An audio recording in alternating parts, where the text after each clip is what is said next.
320페이지입니다. 여호수아 1장 1절부터 9절까지 한 절씩 교독합니다. 여호와의 종 모세가 죽은 후에 여호와께서 모세의 수종자 눈의 아들 여호수아에게 말씀하여 이르시되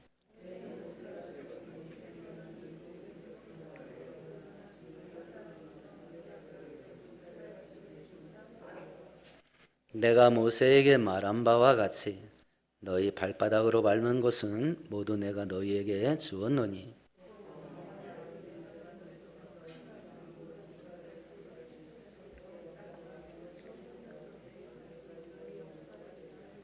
내 평생에 너를 능히 대적할 자가 없으리니 내가 모세와 함께 있었던 것 같이 너와 함께 있을 것임이라. 내가 너를 떠나지 아니하며 버리지 아니하리니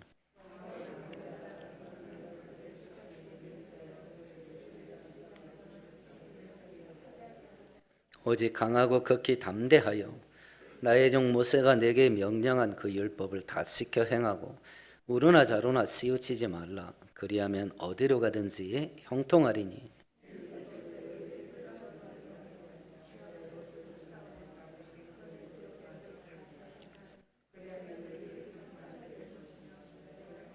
함께합니다. 내가 내게 명령한 것이 아니냐.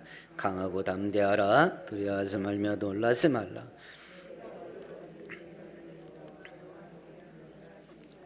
아멘. 아멘.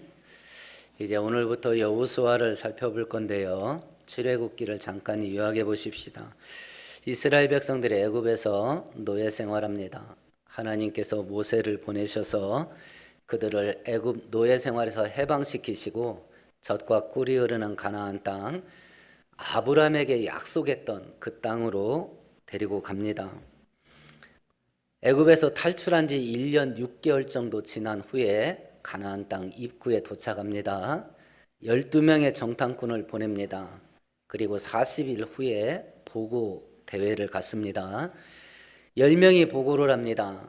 그 땅은 비옥하지만 주민의 숫자가 많고 그들은 거인적으로 강하다.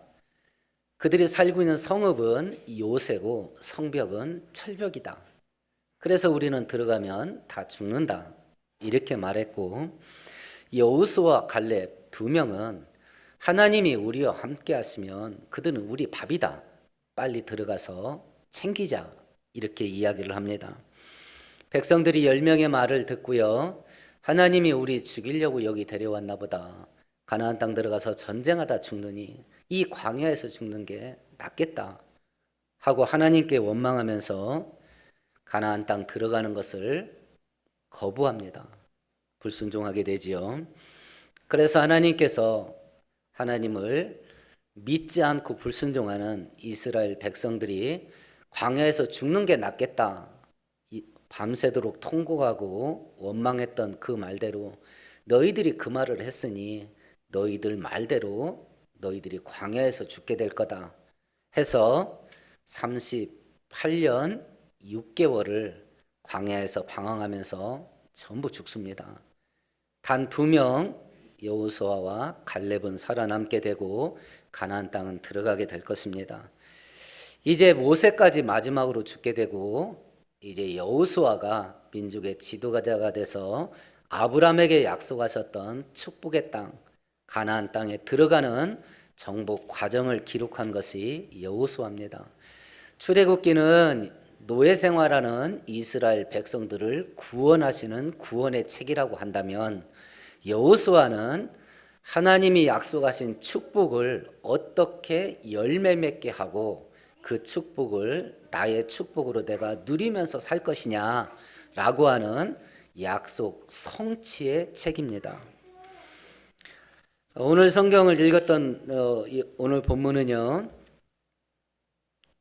이제 모세가 죽게 되고 출애굽에서 애굽에서 탈출했던 1세대들이 죽고 새로운 세대가 젖과 꿀이 흐르는 축복의 땅 가나안 땅으로 들어가는 새로운 시대가 열리게 될 겁니다. 오늘 1절부터 9절까지는요. 여호수아서 그 전체를 관통하는 주제인데 두 가지 주제를 다룹니다. 첫 번째는 어떻게 해야 우리 인생 가운데 새로운 시대가 열릴 수 있겠냐라고 하는 것이고, 두 번째는 어떻게 해야 우리가 이 땅 하루하루 살아가면서 승리하면서 살아갈 수 있겠냐. 오늘 1절부터 9절까지 그 원리를 이야기를 하는데, 이 원리를 가지고 가나안 땅 들어가서 평생 사는 겁니다. 평생. 우리의 인생을 새롭게 하는 그 원리 따라 살면 우리 인생이 새로워질 겁니다. 우리를 성공하는 자, 승리하는 자로 살게 하는 원리 따라 살게 되면 승리하면서 살게 될 겁니다. 그래서 오늘 말씀하는 이 원리를 이스라엘 백성들이 실천하면 새로운 인생을 살고 승리하면서 살 것이고, 이 원리대로 따라 살지 아니하면 그들은 넘어지게 될 겁니다. 그래서 오늘 성경을 살펴보게 될 때에 가뜩이나 우리나라가 오랜 세월 동안 길게 따져서 1907년부터 2007년 IMF 터질 때부터 지금까지 불경기가 계속 이어져 온다라고 말을 하고 있는데, 이런 와중 속에 이제 코로나 사태까지 터져서 가난한 그리고 힘없는 서민들은 가뜩이나 꼬인 인생들이 더 꼬이게 됐어요. 고달픈 인생들이 더 고달파지게 됐습니다. 정말 절실합니다. 우리 인생 가운데 새로운 일이 생겨야 됩니다. 정말 절실해요. 우리 교회에도 새로운 일이 생겨야 됩니다.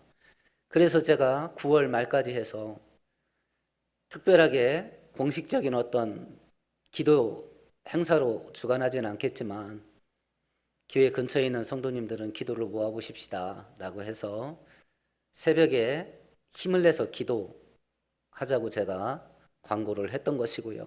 새로운 일이 열려야 돼요. 그러면 어떻게 해야 새로운 일이 열리냐? 어떻게 해야? 내 인생 가운데 어떻게 해야 새로운 일이 열리겠고, 내 가정 가운데서 어떻게 해야 새로운 일이 시작될 수 있겠냐? 이리 치이고 저리 치이고 맨날 넘어지고 쓰러지고 사는데 대체 어떻게 해야 이거 승리하고 살 수 있겠냐?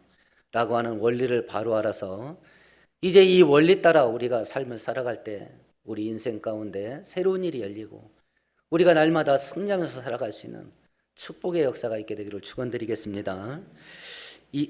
이제 새로운 일을 앞두고 있는 이스라엘 백성들의 현재 모습이 어떤가를 한번 볼까요? 우리 1절만 같이 읽어봅니다. 여호와의 종 모세가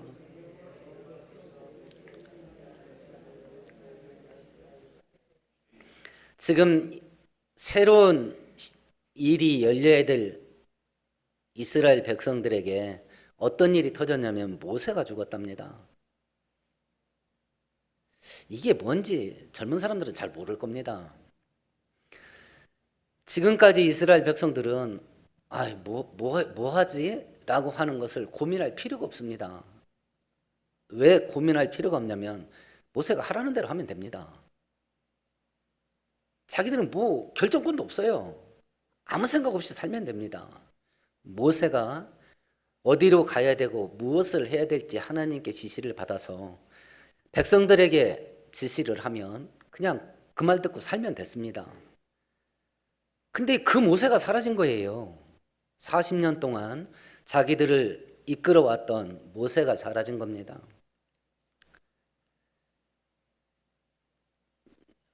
제가 초등학교 5학년 때인가 6학년 때인가 박정희 대통령께서 시해당하셨는데요.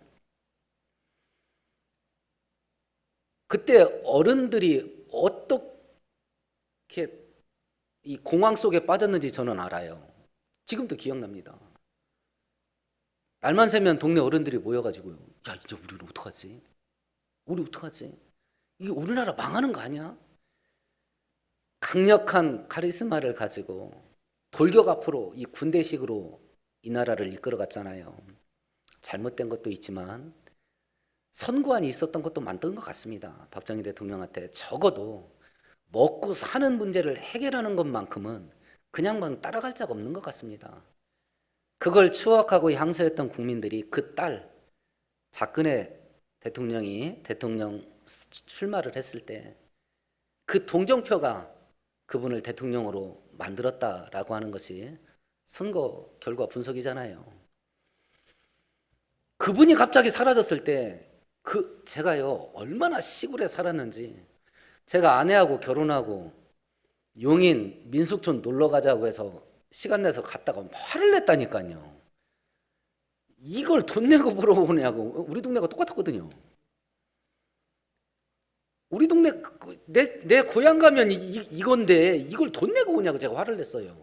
그 아내가 울더라고. 그런데 제가 살았습니다. 그 생촌에서도요. 그 아무것도 모르는 노인네들이 박정희라는 지도자가 딱 사라지고 나니까 죽는 줄 알더라고요. 그게 고작 30년 전입니다. 김일성 죽고 김정일 죽었을 때 북한 주민들 표정 봤지요? 막 하늘 꺼진 것처럼 울잖아요. 3,500년 전에 거의 신과 같이 추앙을 받던 모세가 사라진 거예요. 그럼 이 혼돈의 시대 속에 하나님께서 왜 모세를 살려가지고 가나안 땅 이스라엘 백성들 들여보내지, 왜 모세를 그 문턱에서 죽게 하는가?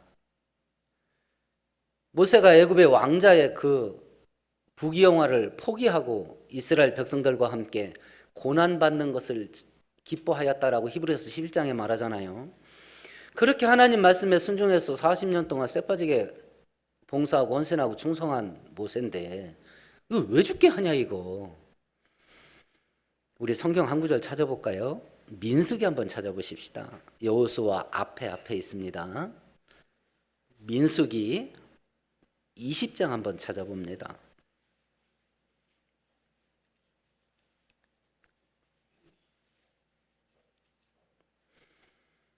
10절에서 12절까지 천천히 같이 읽습니다. 모세와 아론이 회중을 그 반석 앞에 모으고 모세가 그들에게 이르되 반역한 너희여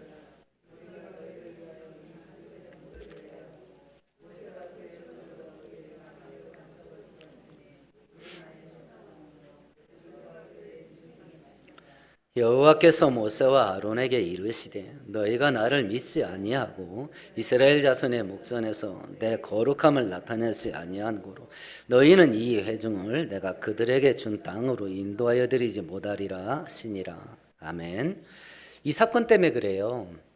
이스라엘 백성들이 광야를 행진할 때 물이 없어서 하나님께 원망했을 때 하나님께서 반석이 터져가지고, 우리 한글 성경은 반석이라고 그랬는데 원문 뜻은 봉우리.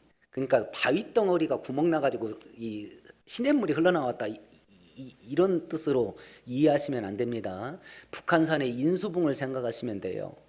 산 봉우리인데 바위 덩어리로 된 봉우리예요. 그러니까 산이 쪼개진 거예요. 산이 바위로 된 산봉우리가 터져가지고 그 시냇물 나온 거 아닙니다. 시편에 보면 강들이 터졌다고 그랬어요. 강물이 쏟아져 나온 강물이. 이 앞에 있는 석천 시냇들과 이런 거 아닙니다. 성경에는 강이 터졌다, 강이. 첫 번째는 르비딤이라고 하는 곳에서 사건인데, 이건 우리가 출애굽기 17장에 살펴봤어요. 내가 호렙산에 있는 그 반석이 네 앞에 서 있으리니 너는 그 반석을 치라. 그것에서 물이 나오리니 백성이 마시리라. 모세가 이스라엘 장로들의 목전에서 그대로 행하니라.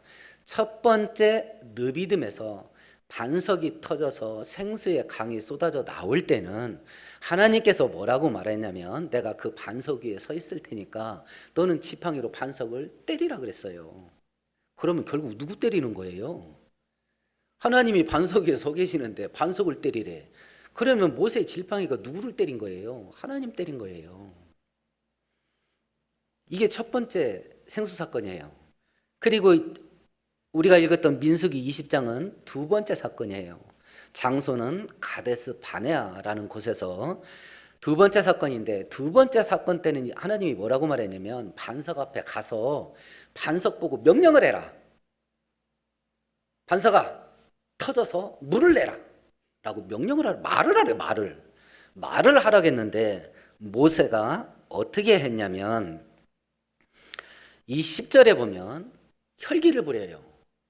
그러니까 이 우리나라 속담에도 검은 머리 짐승은 거두는 게 아니라, 배신자잖아요. 사람이 검은 머리 가진 건 배신자예요.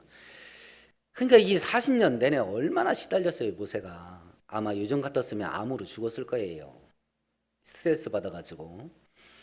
그러니까 막판까지 이렇게 찡알대고 그러니까 모세가 화딱지가 났습니다. 첫 번째 혈기 부렸습니다.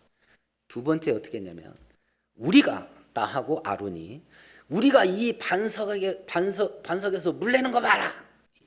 내가 한다 그래 내가. 그리고 망치란다.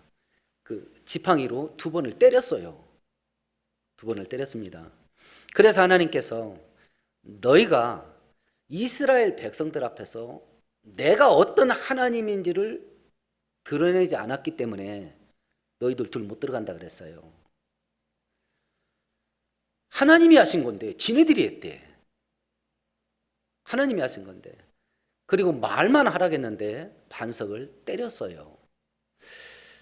예, 일단 잘못입니다. 모세 아론의 잘못이고 죄입니다. 하나님 영광 가로챈 거 죄입니다.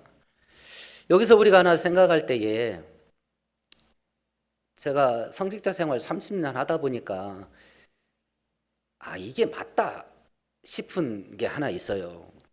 왜 하나님께서 네가 왼손으로 하는 거 오른손으로 모르게 해라. 네가 굳이 하는 거 떠들면 사람들한테 인정받는 걸로 끝이다. 하나님께 받을 거 없다. 이렇게 마태복음 6장에서 말씀하시는지 저는 이해가 돼요. 무엇이든지 내가 내 입으로 이거 내가 했어요. 공치사 쪽 얘기하는 겁니다. 공치사 쪽으로 이거 내가 한 거 내가 했어 라고 하는 말을 안 하고 살기로 결심하고 사는 게 지혜예요. 안 하고 살기로. 다른 사람이 나를 가리켜서 이거 저 사람이 했어 해주면 감사하고 그러면 사람의 칭찬, 사람의 인정도 챙기세요. 저도 사람인데 가끔 뭐 이런저런 칭찬 받으면 저도 기분 좋습니다. 그러니까 자주 해주세요. 저도 스트레스 받겠어. 그러니까 해주시면 저도 기분 좋습니다. 남이 옆에서 해주면 챙기세요. 기분 좋아하시고 즐거워하세요 그걸. 근데 내 입으로는 안 하는 겁니다. 내 입으로. 다른 사람과 함께 한 일이거든. 저 사람이 했어요 하고 인정하고 축혀 세우세요. 저 사람이 했다고. 그리고 속으로 말하세요. 저도 했어요. 그건 속으로 하세요. 속으로. 만일 혼자 한 일이거든. 이건 하나님이 은혜 주셔서 된 거예요. 그렇게 말하세요. 그래야 그 일을 통해서 받을 하나님의 복을 진짜 똘똘 말해가지고 100% 빨아먹을 수 있어요. 그렇게 해요. 그게 맞더라고요. 제가 성직자 생활 하다 보니까 그렇게 하는 성도들이 축복의 알맹이 빼먹더라고. 그래서 예수께서도 자랑하지 말라간 이유를 알겠어요. 근데 이건 막 온 백성 앞에서 대놓고 챙겨버렸잖아요. 모세와 아론이. 이거 우리가 한번 해봐 이거? 이런 식으로 하고 그 일을 했으니까는요. 그럼 우리가 이런 생각할지도 모르겠습니다. 야, 잘못했다 치자. 근데 하루 이틀도 아니고 40년을 그렇게 충성했는데 그거 하나 잘못했다고 딱 목을 치냐. 야, 그런 하나님이면 야, 이거 나도 잘못 걸리면 뼈도 못 추리겠다 이거. 이런 생각할지도 모르겠습니다. 외면적인 이유는 가데스 바네아에서 생수 두 번째 터지게 할 때 이런 식으로 해가지고 이게 하나님께 죄가 됐던 거예요. 그런데 이것만이 아니에요. 아까 이야기한 것처럼 반석 위에 내가 서 있을 테니까 반석을 쳐라. 결국은 이것이 하나님을 친 사건이 되는 것인데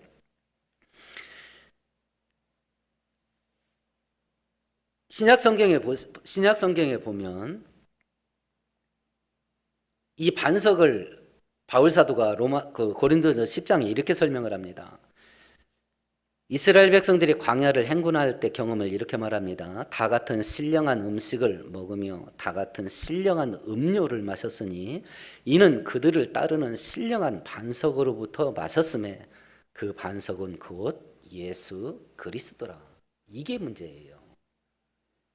이 신학적으로 영적으로 왜 표면적으로 볼 때는 혈기 부리고 하나님 공로 가로채고 그리고 명령을 어긴 거 말로 해야 되는데 반석을 친 거 이것 때문에 모세와 아론이 가나안 땅 못 들어가고 죽은 걸로 돼 있는데, 그것보다 더 중요한 것은 그 반석이 예수님의 상징이래요. 그러면 반석을 두 번, 첫 번째 사건 얘기합시다.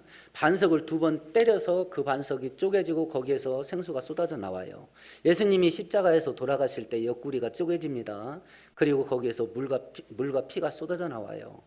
그리고 신약 성경은 바로 그 예수의 물과 피가 우리를 살리는 생수 역할을 하는 것으로 말씀을 하셔요. 십자가 사건은 한 번이면 족합니다. 한 번이면 족합니다. 두 번째 그 반석을 두 번 때린 건 예수 그리스도를 두 번 십자가에 못 박은 사건으로 봐요. 그래서 이게 문제가 커진 거예요. 그래서 그러면 이 모세가 가나안 땅에 들어가지 못한 것이 우리들에게는 엄청난 은혜예요. 엄청난 은혜. 왜 그러냐? 우리가 신약 성경을 읽다 보면 예수님도 그렇게 말씀하십니다. 너희가 모세의 글에 무엇라고 쓰여 있더냐라고 물어봐요. 모세의 글에, 모세가 말하기를, 율법에 이르기를, 이게 다 똑같은 말이에요. 그래서 성경에서 모세는 뭐의 대명사냐면 율법의 대명사예요.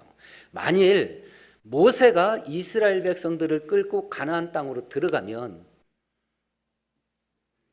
무엇이 이스라엘 백성들을 가나안 땅으로 데리고 가는가? 율법이 데리고 가는 겁니다. 율법은 이스라엘 백성들을 가나안 땅으로 데리고 갈 수가 없어요. 누가 데리고 가냐면 여호수아가 데리고 들어갑니다. 여호수아의 이름의 뜻이 뭐냐면 여호와가 구원하신다라는 뜻이에요. 구약 성경에 기록한 히브리어의 여호수아라는 단어는 신약 성경을 기록한 헬라어로 번역을 하면 예수예요. 가나안 땅은 예수가 데리고 들어가는 겁니다. 그래서 첫 번째 질문으로 다시 돌아가 보십시다. 우리가 새로운 시대가 열려야 되는데 새로운 시대는 대체 어떻게 열릴 수 있겠는가? 첫 번째 대답이 하나님의 은혜가 있어야 됩니다. 그래야 새로운 시대가 열려요. 모세가 데리고 가면 우리 행위가 있어야 돼. 행위가. 그런데 모세가 이스라엘 백성들을 가나안 땅에 데리고 가지 않습니다. 여호와는 구원이시라 라는 단어의 뜻인 여호수아가 데리고 들어가요. 젖과 꿀이 흐르는 새로운 시대, 새 땅에 들어가는 겁니다. 그러면 이런 새로운 시대가 내 인생 가운데, 내 가정 가운데, 우리 교회에 열리려면 어떻게 돼야 되냐? 첫 번째는 은혜가 있어야 됩니다. 구원하시는 은혜. 구원하시는 은혜가 우리에게 있어야 새 시대가 열립니다. 새 시대가. 이스라엘 백성들이 애굽 땅에서 빠져나올 때에 10번째 재앙이 애굽의 장남들이 전부 죽는 재앙이었어요. 이스라엘 백성들은 죽지 않고 삽니다. 대신 뭐가 죽냐면 유월절 어린 양이 죽습니다. 양이 대신 죽고 그 피가 문틀에 발라지게 되면 그 피가 발라진 집을 죽음의 사신이 피합니다. 그래서 양이 대신 죽고 이스라엘 백성들은 살아요. 그리고 그 유월절 날 한밤중에 이스라엘 백성들은 쫓겨나듯이 애굽에서 탈출합니다. 애굽에서 빠져나올 때 어린 양, 유월절 어린 양의 피를 의지해서 그 피의 능력에 의지해서 죽지 않고 살아서 빠져나옵니다.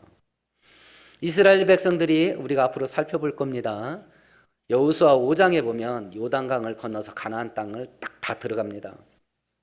가나안 땅 들어가자마자 이스라엘 백성들이 가장 먼저 했던 게 뭐냐? 야, 여리고성 돌격 앞으로 전쟁을 시작하는 거 아닙니다. 가나안 땅에 들어가자마자 이스라엘 백성들이 유월절 절기를 지킵니다. 하나님께서 시기를 맞췄던 것 같아요. 가나안 땅 들어가자마자 유월절 절기였던 것 같아요. 가나안 땅 들어가자마자 어린 양을 잡고 유월절 절기를 지킵니다. 애굽에서 빠져나올 때 유월절 어린 양의 피로 빠져나옵니다. 가나안 땅에 들어갈 때 유월절 어린 양의 피로 들어갑니다. 그래서 요한계시록 7장에 보면 누가 천국에 들어가는가? 장로 중 하나가 응답하여 나에게 이르되 이 흰옷 입은 자들이 누구며 또 어디서 왔느냐? 내가 말하기를 내 주여 당신이 아시나이다 하니 그가 나에게 이르되 이는 큰 환난에서 나오는 자들인데 어린 양의 피에 그 옷을 깨끗이 씻은 자들이라. 요한복음에 보면 세례 요한이 예수께서 지나가시는 걸 보고 사람들에게 예수를 소개합니다. 보라, 세상 죄를 짊어지고 가는 하나님의 어린 양이라. 여기서 말하는 하나님의 어린 양, 그 어린 양이 유월절 양이에요. 우리가 구원받을 때도 예수의 피로 구원받고 우리가 이 땅 살아가면서 승리를 하는 힘도 예수의 피를 통해서 아버지께 받는 것이고, 우리가 천국에 들어갈 때도 예수의 피를 의지해서 가게 될 겁니다. 그래서 예수를 믿어야 됩니다. 이 땅의 철학들은, 이 땅의 사상들은, 이 땅의 교육들은 우리로 하여금 끊임없이 다른 것을 의지해서 살게 합니다. 돈을 의지하게 하고, 한 번뿐인 인생이니 재밌게 살으라고 재미와 즐거움을 의지해서 살게 하고, 끊임없이 다른 것을 의지해서 살게 합니다. 그래서 이 여호수아에 가나안 땅에 들어가면서 어떻게 해야 우리 인생 가운데 새 일이 열리게 될 거냐라고 했을 때 성경은 단호하게 이야기합니다. 구원의 은혜가 있어야 된다. 이 은혜가 우리 모두에게 있게 되기를 축원드리겠습니다. 이제 우리에게 새 시대가 열리게 되는 두 번째 조건입니다. 1절을 다시 한번 읽어봅시다. 여호와의 종 모세가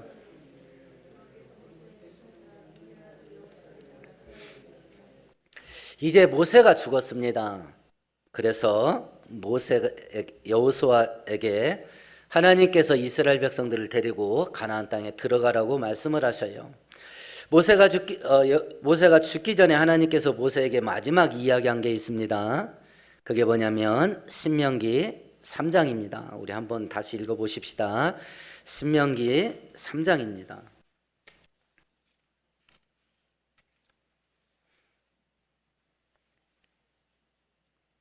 27절과 28절을 같이 읽습니다. 너는 비스가산 꼭대기에 올라가서 눈을 들어 동서남북을 바라고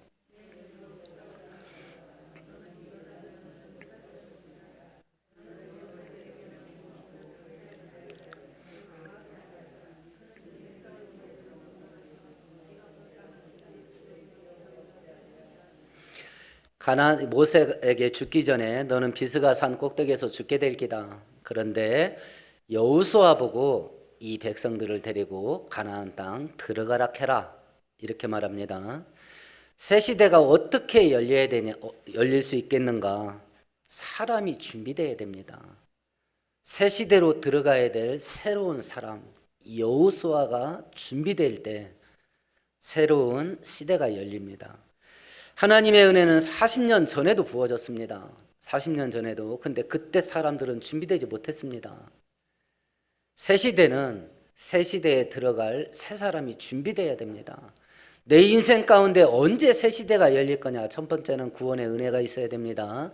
두 번째는 내가 새롭게 돼야 됩니다. 내가 새 시대를 맞이할 새 사람이 돼야 됩니다. 이 은혜는 똑같은 은혜는 40년 전에도 있었습니다. 근데 40년 전에 그 사람들은 새 시대를 맞이할 준비가 안 된 사람들이에요.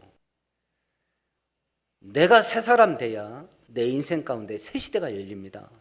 내 가정이 새로운 가정이 돼야 우리의 가정 앞에 새 시대가 열립니다. 그럼 어떻게 해야 새 시대가 열리냐? 우리가 새로운 사람이 될 거냐? 원리는 똑같습니다. 바울 사도의 입을 통해서 누구든지 그리스도 예수 안에 있으면 새로운 피조물이라 이전 것은 지났으니 보라 새 것이 되었도다. 내가 내 수고와 노력으로 내 인생을 새롭게 하고 나라는 사람을 전혀 다른 새로운 사람으로 만들어가는가? 아닙니다. 예수 그리스도 안에 있을 때 우리는 진정한 새 것이 돼요. 그랬을 때 우리 인생 가운데 새로운 시대가 열릴 수 있게 되는 것이요. 그러면 새로운 시대를 열 수 있는 준비된 사람은 어떤 사람이냐? 우리가 앞에서 있었던 민수기 사건을 살펴보면 되죠. 모든 백성들이 들어가지 말자, 들어가면 죽는다라고 했을 때 여호수아 갈렙이 무슨 소리냐? 하나님이 우리와 함께 있으면 우리는 산다라고 하면서 여호수아가 뭐라고 말하냐면 다만 거역하지만 마라 라고 백성들을 설득했다 맞아 죽을 뻔합니다. 새 시대를 여는 새 사람의 특징 첫 번째는 순종하는 사람입니다. 순종하는 사람. 하나님께 순종하는 사람이 새 시대에 들어갈 수 있어요. 하나님께 순종하는 사람이. 왜냐하면 하나님의 은혜가 새 시대로 흘러가는데 거기에 올라타야 될 거 아니에요. 거기에 올라타야 새 시대로 들어갈 수 있을 거 아니겠습니까? 하나님의 은혜의 물결이 흘러가는 방향으로 올라타는 거, 내 인생을 띄우는 것 자체가 순종의 행위예요. 순종하는 사람. 두 번째는 출애굽기 33장 11절에 이런 구절이 있습니다. 사람이 자기의 친구와 이야기함 같이 여호와께서는 모세와 대면하여 말씀하시매 모세는 진으로 돌아오나 눈의 아들 젊은 수종자 여호수아는 회막을 떠나지 아니하더라. 회막은 제사장만 들어갑니다. 여호수아가 회막 속에서 살았다는 이야기가 아니라 회막 근처에 숙소를 마련하고 거기서 아예 살았던 것 같습니다. 그러니까 여호수아의 삶의 중심은 교회 중심, 믿음 중심, 신앙 중심, 하나님 중심이에요. 새 사람은 하나님 중심으로 사는 사람입니다. 새 사람은. 그러면 새 사람은 돈 벌지 않냐? 돈 법니다. 근데 하나님 중심으로 살지 않는 사람은 경제활동을 돈 중심으로 경제활동합니다. 새롭게 된 하나님 중심의 사람은 하나님 중심으로 경제활동합니다. 하는 일 똑같이 하는 겁니다. 새롭게 된 하나님의 주부는 하나님 중심으로 가정을 관리하는 겁니다. 그렇지 않은 사람은 다른 여러 이유로 가정을 관리하겠어요. 어떻게 해야 우리 가운데 새로운 시대가 열릴 수 있냐? 첫 번째는 구원의 은혜가 있어야 됩니다. 두 번째는 우리가 새 사람으로 준비돼야 새 시대가 열립니다. 새 사람의 특징은 첫 번째는 순종의 사람입니다. 두 번째는 하나님 중심의 사람이에요. 이렇게 되면 하나님의 은혜가 우리 앞에 새 시대를 여신다. 이걸 지금 약속하는 겁니다. 이것을. 이제 두 번째 원리를 얘기합니다. 그러면 어떻게 해야 넘어지고 쓰러지면서 사는 게 아니라 승리하면서 살 수 있겠냐라고 하는 겁니다. 하나님께서 이스라엘 백성들에게 두 가지를 명령하시는데 가나안 땅 들어가기 전에 두 가지를 명령하셔요. 이 두 가지 명령이 승리하면서 사는 삶의 원리입니다. 첫 번째 명령을 보십시다. 6절과 7절을 같이 읽습니다. 여호수아 1장입니다. 6절과 7절을 같이 읽습니다. 강하고 담대하라.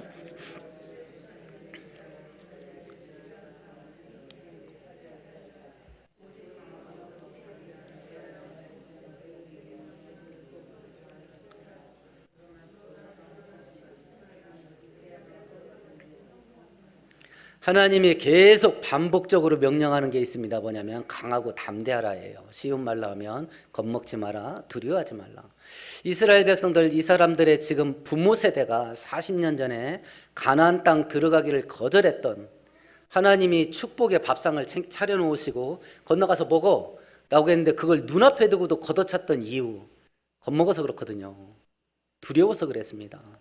그걸 하지 말라는 거예요. 지금 본인들 앞날에 어떤 일이 있을지 한번 쭉 한번 1년 후, 2년 후, 3년 후 생각해 보셔요. 느껴지는 느낌이 어떤 느낌이셔요? 소망과 즐겁고 행복함이에요? 아니면 걱정과 근심이에요? 어떤 거예요? 만일 걱정과 근심이었다면 대체 뭘 본 거예요? 내 주변에서 벌어질 일들을 봤을 거 아니겠어요? 벌어질 일들. 지금 벌어진 일이 있고 그것이 1년, 2년, 3년, 5년, 10년 지났을 때 어떻게 될 건지 그걸 봤으니까 겁먹었을 거 아니겠습니까? 그걸 보면 좋을 일 하나도 없습니다. 좋을 일 하나도 없어요. 그걸 보면. 이 사람들의 부모들이 그걸 봤기 때문에 겁먹고 하나님께 불순종했던 겁니다. 그래서 그 자식들에게 하나님이 신신당부합니다. 지금 6절과 7절에 계속 똑같은 말을 반복해요. 강하고 담대하라. 강하고 담대하라. 겁먹지 마라. 두려워하지 마라. 이걸 신신당부합니다. 신신당부합니다. 겁먹지 마. 겁먹지 마. 그러면 눈앞에 살벌한 일이 보이는데 눈앞에 내 인생을 찍어 누르는 태산같이 무거운 인생의 짐덩어리들이 막 수도 없이 깔려 있는데 그걸 보고 어떻게 근심을 안 하는가? 그걸 보고 어떻게 두려워하지 않고 그걸 보고 어떻게 걱정하지 않을 수 있겠는가? 하나님께서 이야기를 합니다. 그게 5절이에요. 내가 평생 너를 떠나지 않을게. 너하고 함께 있어줄게. 그래서 누구도 너를 못 이기게 해줄게.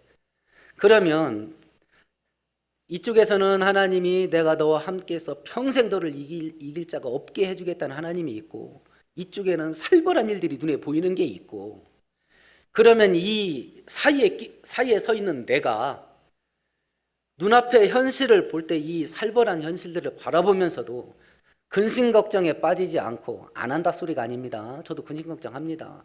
근데 근심 걱정의 구렁텅이에 빠져갖고 헤어나지 못하는 거, 이건 아닌 겁니다. 성도들은 이건 아닌 거예요. 오히려 담대함에 든든히 서 있으려면 뭐가 해야 되겠냐? 5절을 믿는 거 외에는 길이 없어요. 그렇잖아요. 5절이 믿어지면 담대해질 것이고, 5절이 안 믿어지게 되면 하나님 말이 이 신빙성이 없어 이게. 그리고 눈앞에 펼쳐지는 일들은 살벌하고, 5절이 안 믿어지면 근심 걱정, 절망좌절하게 될 겁니다. 결국 첫 번째 명령, 두려워하지 말라.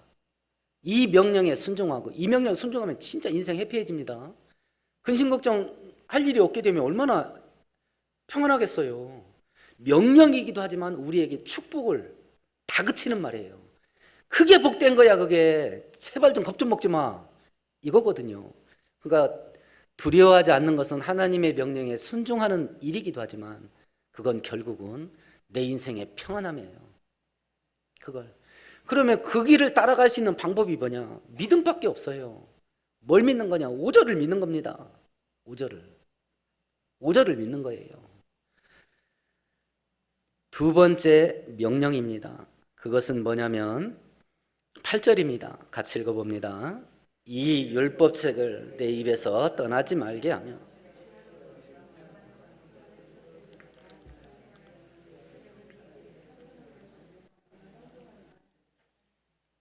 두 번째 명령, 성경 말씀에 기록된 대로 해.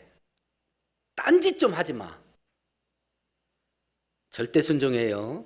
성경에 기록된 대로 해라. 절대 순종을 명령하셨어요. 절대 순종을. 나도 내 생각이 있고 나도 내 방법이 있는데 그런 거 생각하지 않고 하나님이 하라는 대로만 할 수 있으려면 어떻게 해야 되냐? 이것도 5절을 믿는 것밖에 없어요. 그대로 하면 나타나게 될 결과 8절 끝절에 있는 어디로 가든지 네 길이 평탄하게 될 것이고 네가 형통하게 될 거다. 이거에 대한 절대적인 믿음, 이것이 성경대로만 살게 하는 길로 우리를 가게 할 겁니다.